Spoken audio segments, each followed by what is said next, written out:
اللہ تعالیٰ نے اپنے پیارے محبوب نبی دو جہاں صلی اللہ تعالیٰ علیہ وآلہ وسلم کو بے شمار علوم عطا فرمائے، بے شمار شانیں عطا فرمائی۔ ان میں سے ایک شان ہے علم غیب۔ بخاری شریف کی حدیث 7291، وہ لوگ جو نبی پاک کے علم غیب کو نہیں مانتے، یا وہ لوگ جو لوگوں کی باتیں سن کر بھی جن کے ذہن کے اندر، سوچ کے اندر شان مصطفیٰ علم غیب وہ سمجھ میں نہیں آ رہا کہ یار علم غیب ہے یا علم غیب نہیں، اس حدیث پاک کا ترجمہ پڑھ لیں، ان کے دلوں کو راحت مل جائے گی کہ اللہ تعالیٰ نے اپنے نبی کو کتنی شانیں عطا فرمائی۔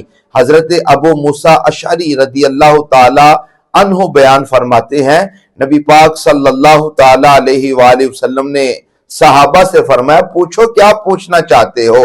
حضرت عبداللہ بن حذافہ سہمی بارگاہ مصطفیٰ میں عرض کرتے ہیں، یا رسول اللہ میرا والد کون ہے؟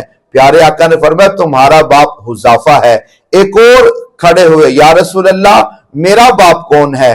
پیارے آقا نے فرمایا تمہارا باپ سالم ہے۔ اور دوستو پتہ یہ چلا کہ وہ باتیں صحابہ کا بھی یہ عقیدہ تھا، وہ باتیں، وہ راز، وہ علم جن کا ہمیں نہیں پتا، اللہ تعالیٰ نے اپنے نبی کو وہ علم عطا فرمائے ہیں۔ اسی لیے تو ہمارے امام سیدی اعلیٰ حضرت نے بڑا خوبصورت جملہ کہا کہ وہی رب ہے جس نے تجھ کو ہمتن کرم بنایا، ہمیں بھیک مانگنے کو تیرا آستاں بتایا۔ اگر صحابہ کرام کو شک ہوتا کہ یار نبی پاک بھی ہماری طرح ہے، ہمیں نہیں پتا تو نبی پاک کو کیسے پتا ہوگا؟ ہم نہیں جانتے تو نبی پاک کیسے جانتے ہوں گے؟ انہیں پتا تھا کہ آمینہ کے لال کی شانیں بے مثال ہیں۔ وہی رب ہے جس نے تجھ کو ہمتن کرم بنایا، ہمیں بھیک مانگنے کو تیرا آستاں بتایا۔